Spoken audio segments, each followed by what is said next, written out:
Di dalam kehidupan kita, kita pasti akan berdepan dengan pelbagai ujian dan cabaran, dan Allah memberitahu kepada kita ujian itu tetap hadir, tetapi jangan sampai kita mengulang kepada orang-orang yang diberikan hadiah wahyu dan tidak menggunakannya sebagai panduan berhadapan dengan cabaran. Kita ikuti diskusi lanjut tentang hal ini dalam episod kali ini. وَاجْعَلْهُ لَنَا هُجَّتَيْنِ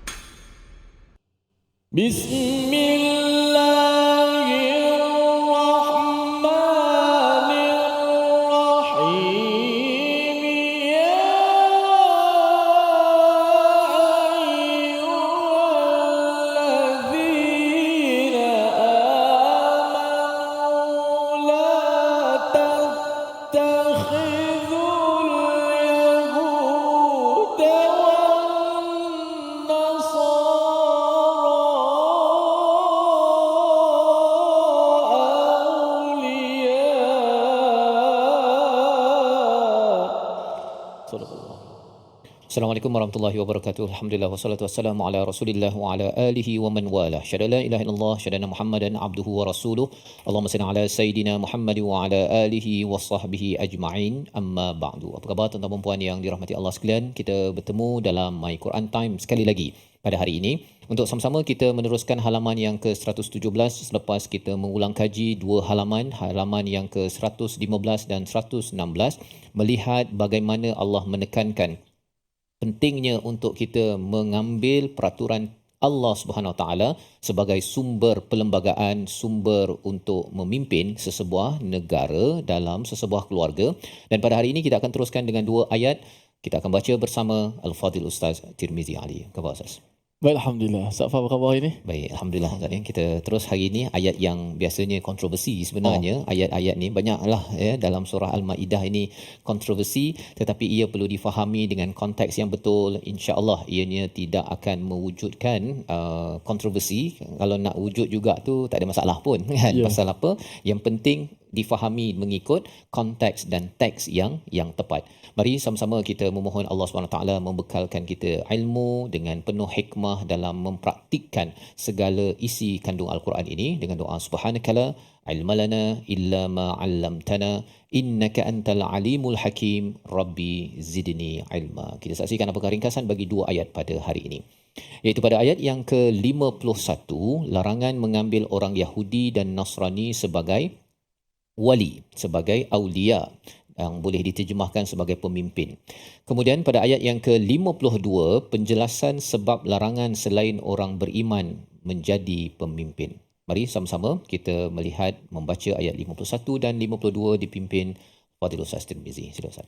Baik, Alhamdulillah, terima kasih Fadhil Ustaz Fazrul, penonton-penonton, sahabat-sahabat yang dikasihi sekalian. Alhamdulillah, kita banyak-banyak syukur pada Allah Subhanahu Wa Taala. Pada hari ini dapat kita diberikan kesempatan, ruang dan waktu. Mudah-mudahan inilah tanda keberkatan waktu kita. Kerana dalam seharian kita menggunakan waktu kita sebelum kita tidur, kita muhasabah, ada tak waktu kita gunakan untuk Allah Subhanahu Wa Taala, dan manfaat dia sudah pasti akan kembali kepada diri kita. Maka alhamdulillah, inilah jawapannya. Mudah-mudahan ada skema jawapan kita. Inilah bukti kita menjadi hamba yang bersyukur dengan kita menadah kitab ataupun kita belajar Al-Quranul Karim. Jom sama-sama kita fokus dua ayat. Dengar terlebih dahulu ayat 51 dan 52 suratul Maidah. Bacaan secara mujawwad insya-Allah dengan ترنم راس إن شاء الله. أعوذ بالله من الشيطان الرجيم. يا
فترى الذين في قلوبهم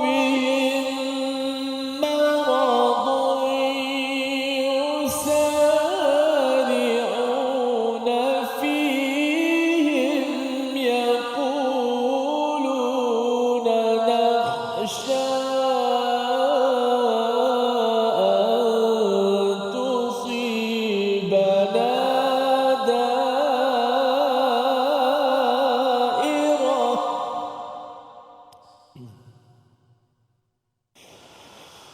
فعسى الله أن يأتي بالفتح أو أمر من عنده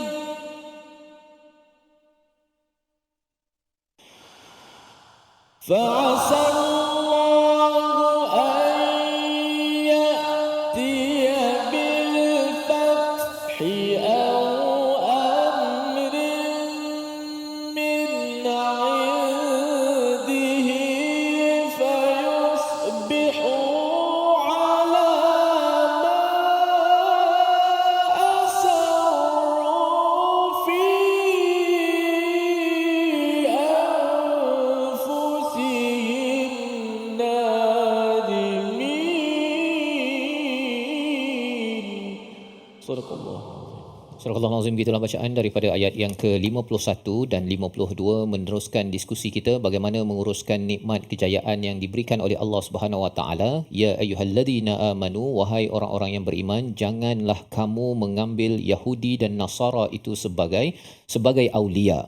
Apakah maksud aulia ini? Sebagai kawan rapat, Ustaz ya. Kawan rapat yang boleh menjadi pemimpin, menjadi pelindung, maka itu dinamakan sebagai aulia. Dan inilah konsep al-wala wal bara yang ada di dalam Al-Quran. Al-wala itu maksudnya ketaatan ataupun kekariban, maksudnya akrabnya kita dengan seseorang itu, apatah lagi melibatkan bab tauhid, bab ibadah, maka inilah yang dinamakan sebagai aulia. Kita tahu bahawa wali kita yang sebenarnya adalah Allah Subhanahu Wa Taala, maka bila digunakan istilah aulia ini adalah merujuk kepada orang-orang yang taat kepada Allah, itulah sahaja yang layak untuk dirapati, yang akan merapati kita, yang akan memimpin kita, terutama bab tauhid, bab ibadah kita. Jadi dalam ayat ini Allah menyeru jangan mengambil orang Yahudi dan Nasrani itu sebagai aulia. Jadi di sini mungkin ada yang tanya, Ustaz ya, maksudnya kita tak boleh kawan ke? Kawan tak ada masalah kan. Nabi pun berinteraksi dengan orang Nasrani. Di Madinah itu ada sahaja orang Yahudi dan sebagainya. Tetapi bila bercakap tentang aulia ini melibatkan bab tauhid dan ibadah. Bab akhlak, kita tetap juga berakhlak dengan akhlak yang mulia, tetapi bila bercakap tauhid tentang ibadah, maka tidak dibenarkan untuk kita mengambil orang-orang ini sebagai penentu kepada ibadah dan tauhid kita. Dan di sini dinyatakan ba'duhum awliya'u ba'd. Ya, mereka ini di antara satu sama lain saling bersekongkol, Ustaz ya, saling bersatu kerana apa? Kerana mereka ada musuh yang sama, iaitu orang yang beriman itu sendiri. Padahal sebenarnya memang Yahudi dan Nasrani ni sesama mereka pun gaduh, Ustaz. Sama mereka pun gaduh sebenarnya. Dia orang tak suka ni, yang ini pun tak suka. Pasal apa? Pasal orang Yahudi menuduh ataupun meletakkan Nabi Isa itu sebagai orang yang perlu dibunuh, orang yang hina, sebagai anak luar nikah kerana tidak ada suami bagi Sayyidatina Maryam. Itu orang Yahudi punya pandangan. Dan orang Nasrani pula menyatakan bahawa Nabi Isa ini adalah sebagai Tuhan ataupun sebagai anak Tuhan, sebagai savior, penyelamat kepada mereka. Jadi dua kumpulan ini adalah dua agama berbeza, ideologi berbeza, tapi bila bertemu dengan orang beriman, dia bersatu. Ya, ini yang Allah bongkarkan. Wa may yatawallahum minkum fa innahu minhum. Allah nyata barang siapa di antara kamu yang menjadikan mereka teman setia, maka sesungguhnya dia termasuk golongan mereka. Jadi tak boleh sokong, Ustaz ya. Tak boleh sokong, ataupun kalau katakan zaman Nabi itu, Abdullah bin Ubay di kalangan orang munafik, dia kata aku sokong orang Islam tapi aku sokong juga orang Yahudi Nasrani ini. Jadi itu bila keluar pernyataan tersebut, Allah kata dia daripada kumpulan sana. Dia tidak mungkin, istilahnya apa, air tak boleh bercampur dengan minyak. Lebih kurang begitu. Jadi ini adalah penjelasan untuk kita sama-sama beri perhatian dan ia menjadi asas ketika kita memilih pemimpin, ketika kita berinteraksi, bermuamalah dalam kehidupan seharian. Yang penting kita kena ingat bahagian tauhid dan bahagian ibadah, bukan pada bahagian akhlak muamalah sesama manusia yang ditunjukkan contoh oleh Nabi. Kita berehat dahulu. My Quran Time, Quran Salat Infaq, insya-Allah.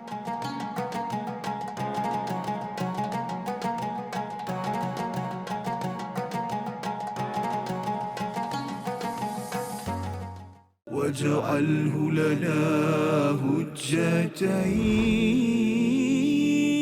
يا رب العالمين.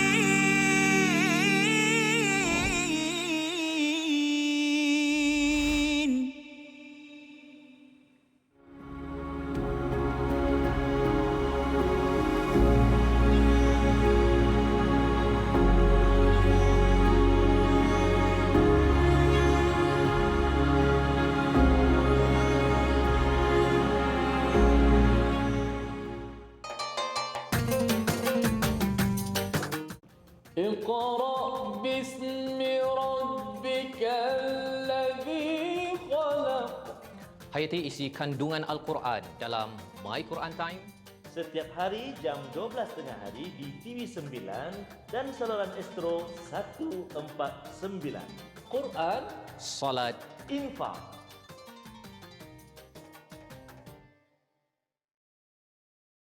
منهما جاهينا وارزقنا تلاوته.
واجعله لنا هجتين يا رب العالمين.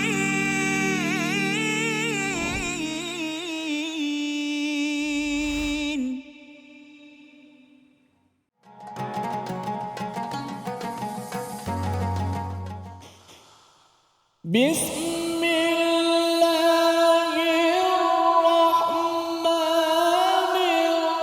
الرحيم. يا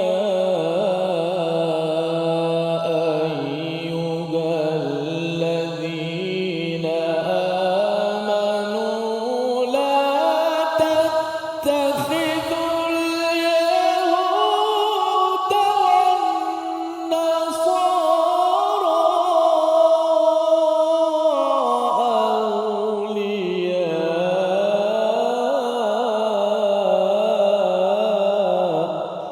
Sadaqallah.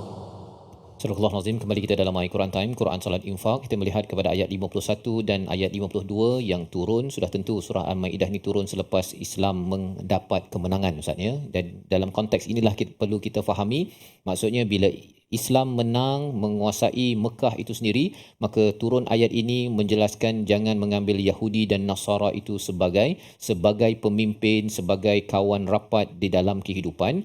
Kawan rapat ini bercakap tentang kawan yang boleh menentukan tauhid dan ibadah kita. Kalau pemimpin itu tak ada kaitan dengan tauhid dengan ibadah kita, dia contohnya menguruskan bab ikan kita contohnya kan, menguruskan pengangkutan, tak ada masalah.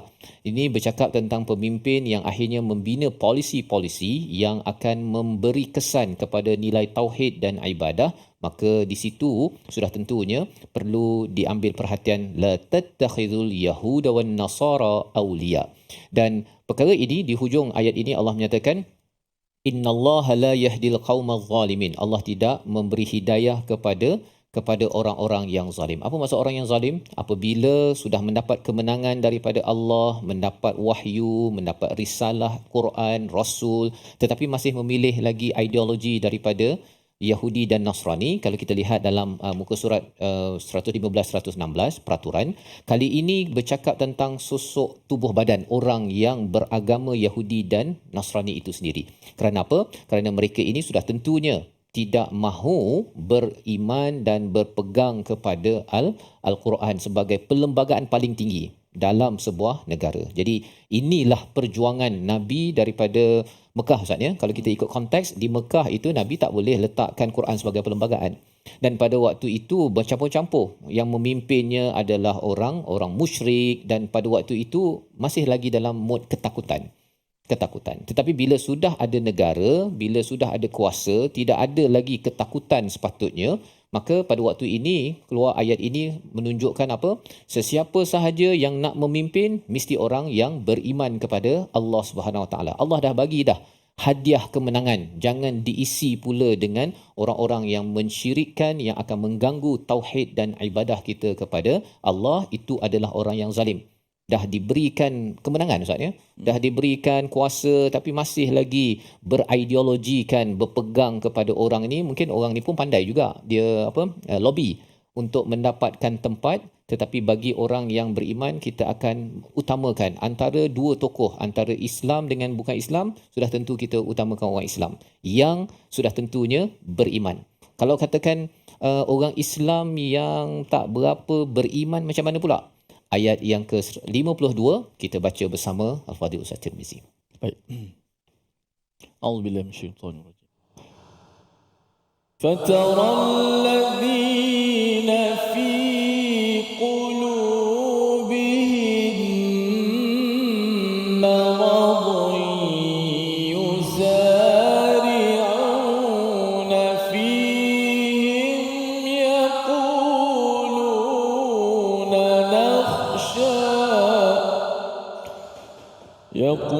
يقولون نخشى أن تصيبنا دائرة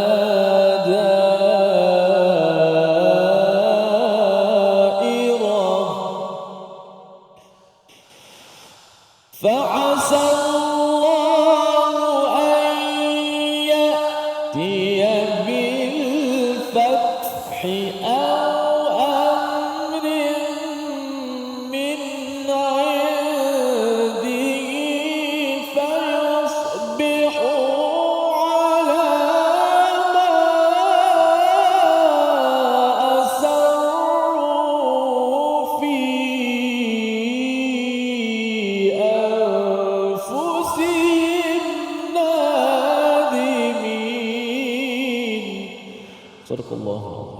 Surah Nazim ayat yang ke-52 adalah kesinambungan daripada ayat 51. Jelas dalam ayat 51 tentang Yahudi dan Nasrani. Maksudnya ada satu kisah pada zaman Sayyidina Umar memerintahkan Abu Musa al-Asy'ari untuk melaporkan dia punya income lah, ya, pembelanjaan di dalam negara, ya, Abu Musa al-Asy'ari.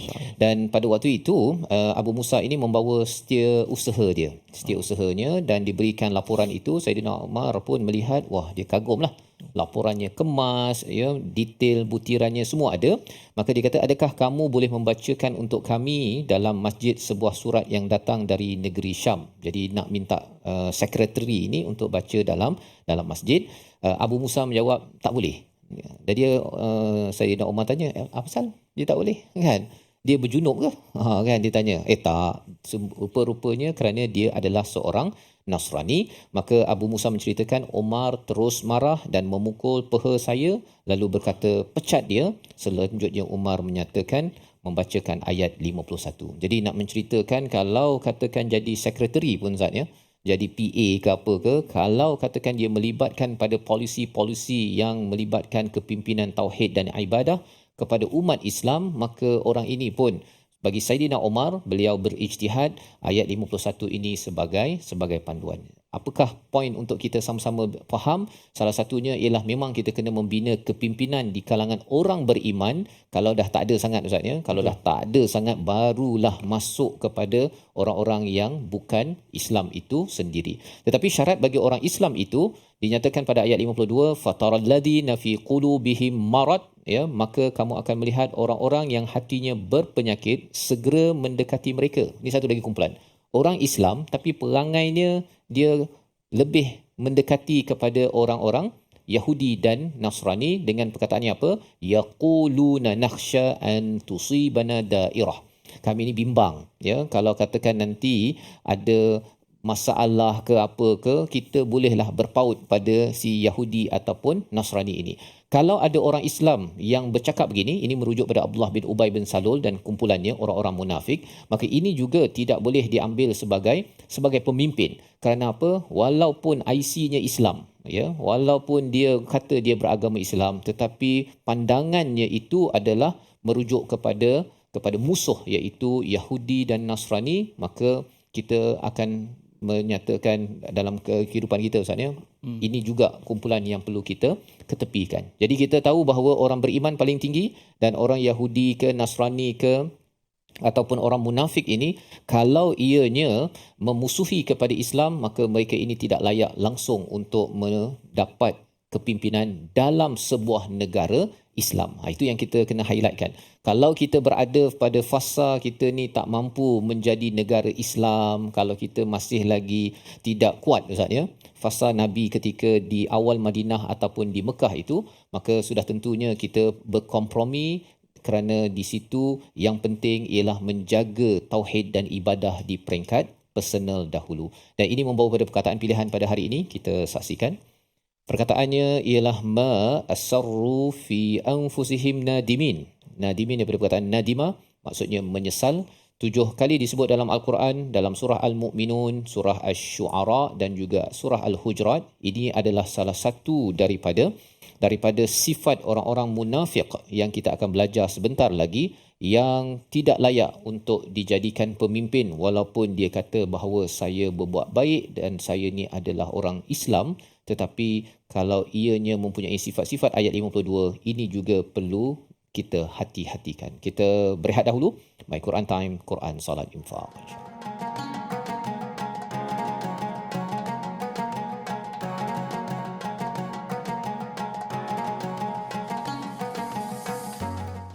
واجعله لنا هجتين يا رب العالمين.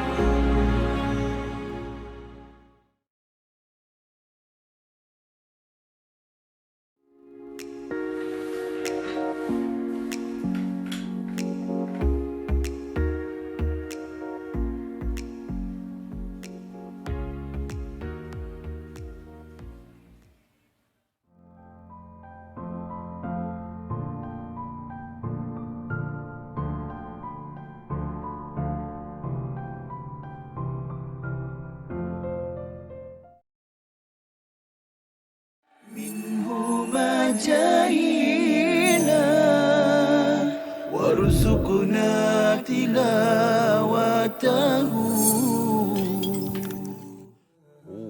Dia hadis palsu disebut hadis maudhu' satu. Okey. Ada hadis la yu'rafu, hadis yang tak diketahui. Okey. La yasih, tidak sahih. Tidak sahih. Ada satu jenama dia la aslalahu, tidak ada asal.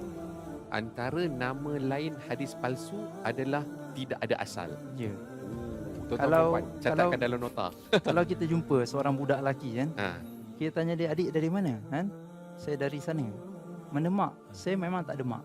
Ayah pun tak ada. Memang yatim piatu ke? Tak. Saya memang lahir tiba-tiba ada kat dunia ni. Alamak.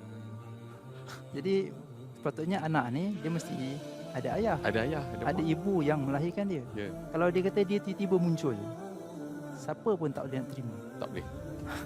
Demikianlah hadis palsu. Tiba-tiba muncul, tidak ada sanad, Okey. tidak ada periwayatan, tidak ada jalur periwayatan. Tiba-tiba muncul, tiba-tiba واجعله لنا هجتين يا رب العالمين.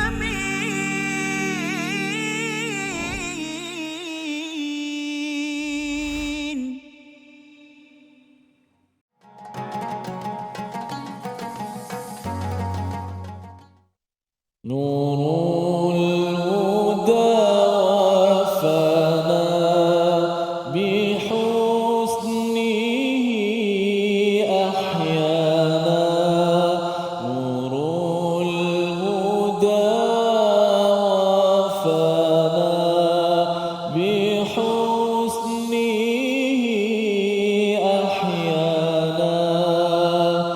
وباللقاء حيانا. صلى عليه مولانا.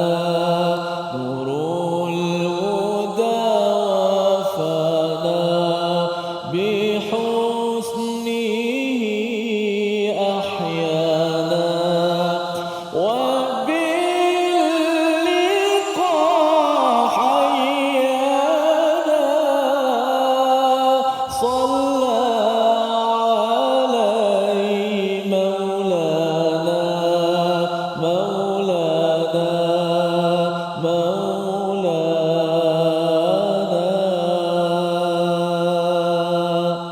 Allahumma salli ala Muhammad wa ala ali Muhammad. Alhamdulillah, terima kasih kepada semua para penonton terus setia istiqamah My Quran Time, Quran Salat Infak. Kita selamat kembali. Alhamdulillah kita dah dengar kupasan tadabbur pada ayat yang kita kata mencabar tadi. Mudah-mudahan kita dapat memahami dengan konteks kefahaman yang benar, kefahaman yang betul dalam masyarakat semasa pada hari ini, supaya kita tidak menyalahgunakan ayat Al-Quran untuk kepentingan tertentu sehingga merosakkan ataupun imej Islam itu sendiri. Kerana Islam ni adalah agama rahmat, insya-Allah. Baik. Kita nak melihat sedikit, kita bagi Ustaz Fas tarik nafas dulu. Sambil-sambil kalau ada kopi-kopi minumlah. Okey. Okey. Maka insya-Allah saya nak berdiri sikit. Berdiri untuk tajwid pada hari ini. Kita lihat ayat ya ayyuhallazina amanu la tattakhidhul yahuda wan nasara awliya. Pada ayat yang pertama la tattakhidhul yahuda wan nasara. Janganlah kamu mengambil orang Yahudi dan orang Nasrani. Baik, dari sudut bacaannya. لا تتخذوا اليهود والنصارى. Satu, dua, mula. لا تتخذوا اليهود والنصارى. لا تتخذوا اليهود والنصارى. لا تتخذوا اليهود والنصارى. لا تتخذوا. لا تتخذوا. لا تتخذوا. لا تتخذوا. لا dua harakat. لا تتخذوا. لا تتخذوا. Maka suara panjang pada la itu. لا تتخذوا. لا تتخذوا. Tempo biasa kata. Jangan la tak habis sangat. Tak habis lagi la itu. لا تتخذوا. لا تتخذوا. لا تتخذوا. لا تتخذوا. لا تتخذوا اليهود والنصارى. لا تتخذوا اليهود والنصارى. والنصارى والنصارى لا تتخذوا اليهود والنصارى لا تتخذوا اليهود والنصارى tambah awliya satu. La tattakhidhul yahuda wan nasara awliya. لا تتخذوا اليهود والنصارى أولياء. Bagus. Perkataan ataupun potongan yang kedua yang bawah tu, innallaha la yahdil qaumadh zalimin. La yahdil qaumadh zalimin. لا يهدي القوم الظالمين. لا يهدي القوم الظالمين. لا يهدي القوم الظالمين. لا يهدي القوم الظالمين. لا يهدي القوم الظالمين. لا يهدي. لا يهدي. لا يهدي. لا يهدي. Huruf ha yang matinya di sini. Yahdi. Jangan jangan ikut hidung, tapi di makhraj di pangkal ataupun aqsal pangkal kerongkok. La yahdil qaumal zalimin. لا يهدي القوم الظالمين. قو لا يهدي القوم الظالمين. لا يهدي القوم الظالمين. Huruf dha, pastikan hujung lidah kita mesti keluar sedikit. Diletak di bawah gigi kacip atas. Hujung gigi kacip letak atas hujung lidah kita. Qaumal zalimin. قوم الظالمين. Dia tak bunyi qaumaz, tapi dia bunyi qaumaz zalimin. قوم الظالمين. Dan yang lidah kita ni, dha ni dia terangkat. Dia bukan terangkat hujung saja, bukan hujung saja, tapi dia terangkat begitu. Kerana dia ada sifat lain pula, ada isti'la, ada itba' yang mungkin kita akan huraikan pada pertemuan yang akan datang. Baik, kita tengok ayat.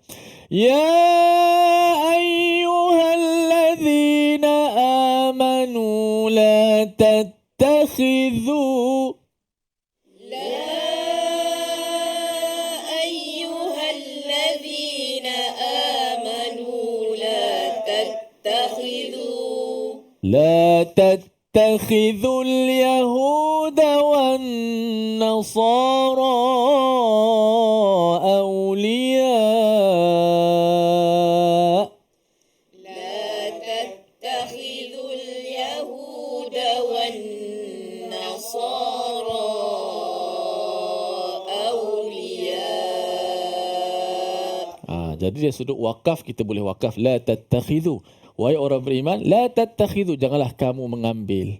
Walaupun makna tak sempurna, tak ambil apa, tapi boleh kita la tattakhidhu tu berhenti. Jangan ya ayyuhallazina amanu la la apa pula. Wahai orang beriman, tidak, jangan. Sekurang-kurangnya la tattakhidhu, boleh situ berhenti. Kalau pendek lah. Kalau nak sambung sikit lagi, la tattakhidhul yahud, boleh dah. Cuma mesti ambil pada huruf la tadi. Jadi perkataan la, perkataan yang cantik, comel, baik kalau kita mulakan pada kalimah la. Yang tak ada wakaf ni cerita yang kita wakaf tak ada simbol, tak ada tanda wakaf. Jadi kita nampak la ni perkataan yang kita boleh ambil, boleh ibtidak mula selepas kita wakaf.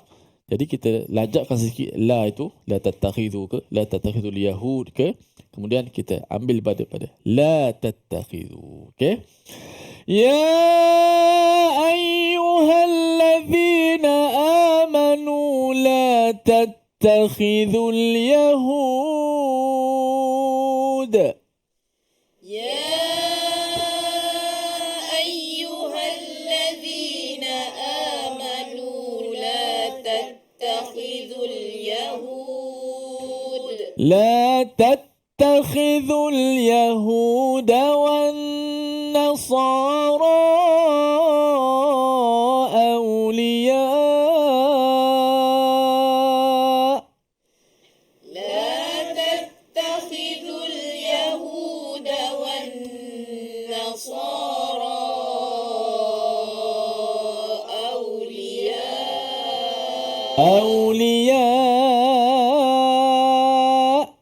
أولياء biar hujung hamzah tu jelas dengar. Jangan aulia. Tak tahu apa. Hamzah di belakang kena matikan. Aulia.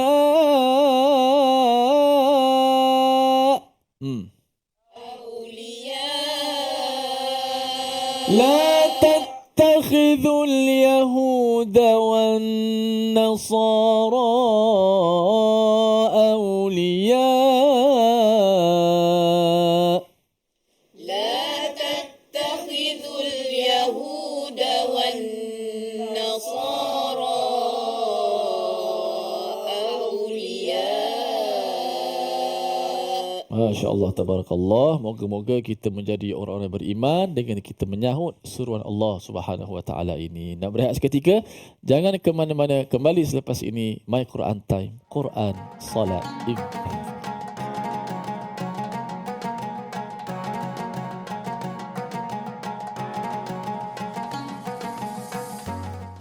واجعله لنا هجتين يا رب العالمين.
جاهينا وارزقنا تلاوته. Ketika mana berlakunya penyakit ataupun wabak yang besar itu, adakah itulah solat tu dibolehkan ataupun tidak, bagaimana? Okey, baik. Yang ni sebenarnya satu soalan yang memang biasa ditanya. Iaitu pada awal-awal COVID dulu, kalau tuan-tuan puan-puan perasan, yang mana sebahagian besar daripada masjid, bukan sebahagian besar, maknanya semua masjid dalam negara ni ditutup. Dan dia bukan dilakukan di Malaysia sahaja, bahkan di seluruh dunia Ustaz Husaini. Saya ingat dekat Mesir tu ada macam satu demonstrasi depan masjid, orang solat juga. Walaupun masjid dikunci, kerana pada mereka dia kata solat jemaah ni perkara yang wajib, kita kena solat juga macam mana pandemik pun yang berlaku. Tapi bila kita perhatikan dalam hadis, kalau kita ikutkan, kalau nak tengok betul tak berlaku ataupun ada tak berlaku pandemik pada zaman Rasulullah, kita perhatikan tidaklah ada secara langsung disebutkan mengenai pandemik, tetapi ada kelonggaran yang diberikan dalam Islam. Boleh kita solat berjemaah di rumah, sekalipun pada arahan asal tadi memang kita diminta untuk solat. واجعله لنا هجتين يا رب العالمين.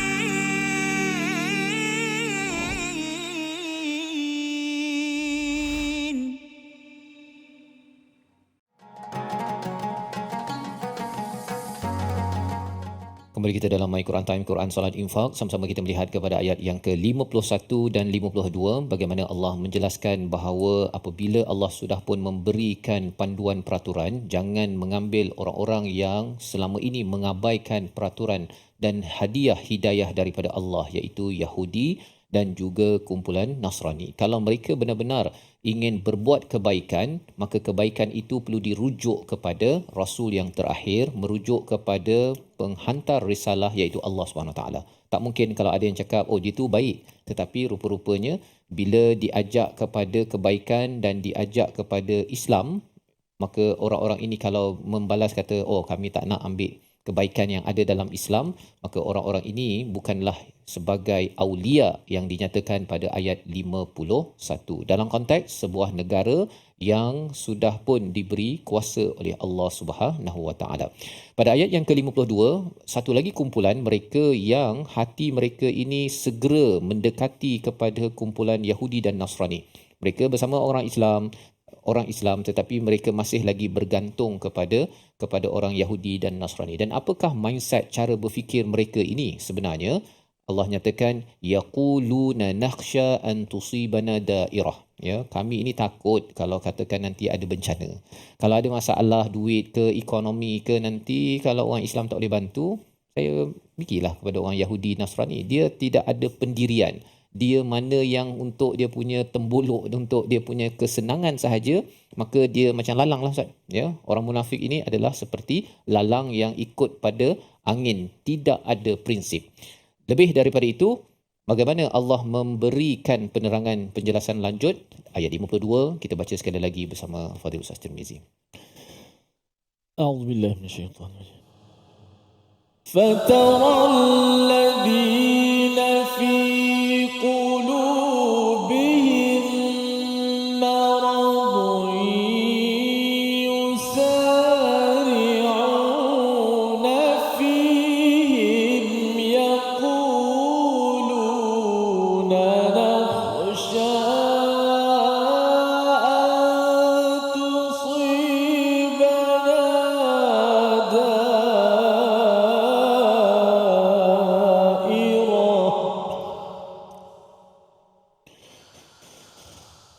فعسى الله أن يأتي بالفتح أو أمر من عنده فيصبحوا على ما أسروا في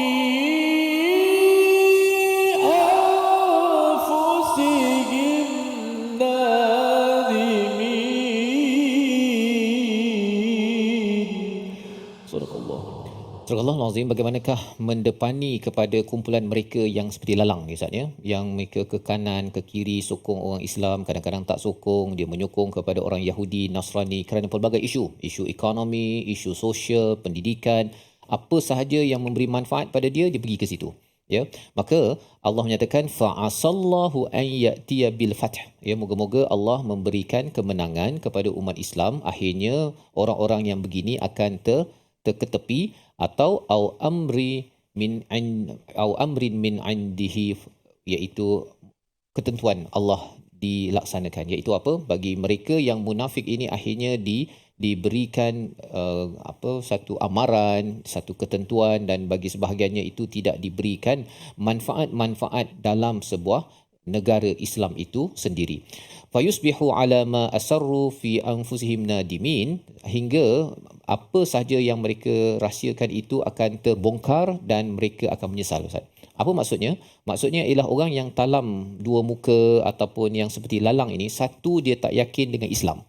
Ya, kalau menurut Imam Sa'di, dia menyatakan orang-orang ini dia kadang-kadang dia rasa Islam ni boleh menang, tapi mungkin Yahudi dan Nasrani boleh menang kot.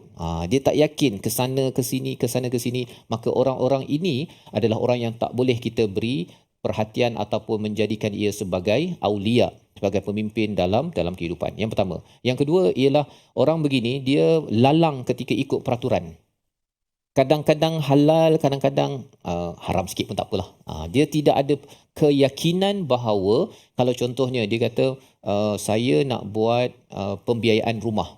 Dia rasakan bahawa kalau pakai yang muamalat Islam ni tak berapa bagus contohnya. Ataupun kalau kita mengamalkan perundangan Islam, kalau kita mengamalkan isi kandung Al-Quran ni, betul ke Quran ini? Dia masih lagi berbau keraguan, dan itulah yang diwakilkan oleh kumpulan yang kedua ini, Ustaz. Ya, jadi orang begini kalau dia menjadi pemimpin, orang-orang ni berada di sekitar kita, kita kena berjaga-jaga. Kerana apa? Kerana mereka ini tidak boleh dijadikan sebagai pegangan dalam memimpin bagi sebuah negara. Jadi ini ayat 51 dan ayat 52 ini sebagai satu garis panduan kepada kita agar kita jangan sampai pasal isunya kawan, Ustaz, ya. Kawan ataupun alah sama je semua manusia.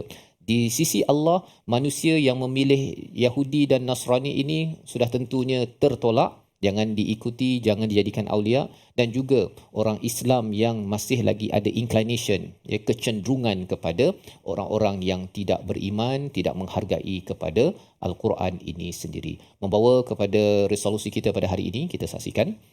Yang pertama, memilih ketua yang mempunyai kredibiliti dan kepimpinan yang baik. Ya, sudah tentunya atas dasar iman yang benar-benar kepada Allah, bukan sekadar namanya Islam. Yang pertama. Yang kedua, penting ilmu agama, ya, untuk memimpin diri, keluarga dan masyarakat di jalan yang benar. Tanpa ilmu agama yang benar ini, akhirnya peraturan daripada Allah tidak dipandang penting dan akhirnya bersekongkol dengan mereka yang pernah ataupun yang tidak menghargai wahyu daripada Allah. Yang ketiga, hindari penyakit hati yang boleh menyebabkan permusuhan dan pertikaian, dan salah satu puncanya kerana tidak yakin kepada wahyu peraturan yang Allah berikan untuk menuju kejayaan. Sama-sama kita berdoa kepada Allah SWT, diri kita, keluarga kita adalah orang yang sentiasa yakin Islam akan berjaya sama ada sekarang ataupun pada masa akan datang, yang pastinya sampai di akhirat syurga Allah SWT bersama Ustaz Tir. Bismillahirrahmanirrahim. Alhamdulillah wassalatu wassalamu ala Rasulillah. Ya Allah Tuhan kami, jadikanlah kami orang-orang yang beriman. Golongkanlah kami di kalangan orang-orang yang saleh. Golongkanlah kami di kalangan orang-orang yang sedekah kepada-Mu ya Allah. Ya Allah, terimalah akan istighfar kami, keampunan untuk kami ya Allah. Beri kurniakanlah keampunan untuk kami ya Allah. Dan terimalah akan taubat kami ya Allah. Jadikanlah kami hamba-Mu yang benar-benar taat, patuh kepada perintah-Mu ya Allah. Kurniakanlah kepada kami kefahaman dalam Al-Quran ya Allah. Kurniakanlah kepada kami kefahaman dalam Al-Quran ya Allah, dan berilah kepada kami kebaikan dunia dan akhirat. Alhamdulillah rabbil alamin. Amin amin ya rabbal alamin. Moga-moga Allah mengabulkan doa kita pada hari ini untuk kita menjadikan Al-Quran sebagai asas, yakin dengan Al-Quran ini, dan kita tidak akan memberi peluang kepada orang-orang yang tak menghargai Quran memimpin kita, dan juga orang-orang yang menimbulkan keraguan walaupun mereka itu mungkin pada agama yang sama. Dan kita perlu buat apa? Pastikan kita berdialog, menyampaikan, dan antara platformnya dengan tabung gerakan Al-Quran, peluang tuan-tuan untuk menyumbang dan mengendalikan pelbagai program agar keraguan-keraguan tentang keabsahan, tentang betapa betul dan baiknya peraturan Allah ini untuk kita sama-sama sampaikan agar masyarakat lebih cakna, lebih jelas dan terus committed bersama hidayah Tuhan. InsyaAllah kita bertemu lagi pada siri akan datang untuk mendalami suratul Maidah. Al-Quran Time, Quran Salat Infaq, insyaAllah. Allahumma arhamna bil Quran waj'alhu lana imaman wa nuran wa hudan wa rahmah. Allahumma dhakkirna minhu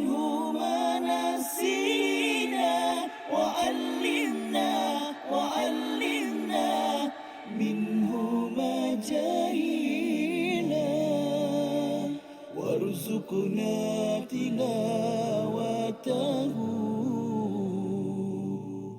آناء الليل وأطراف النهار واجعله لنا حجتين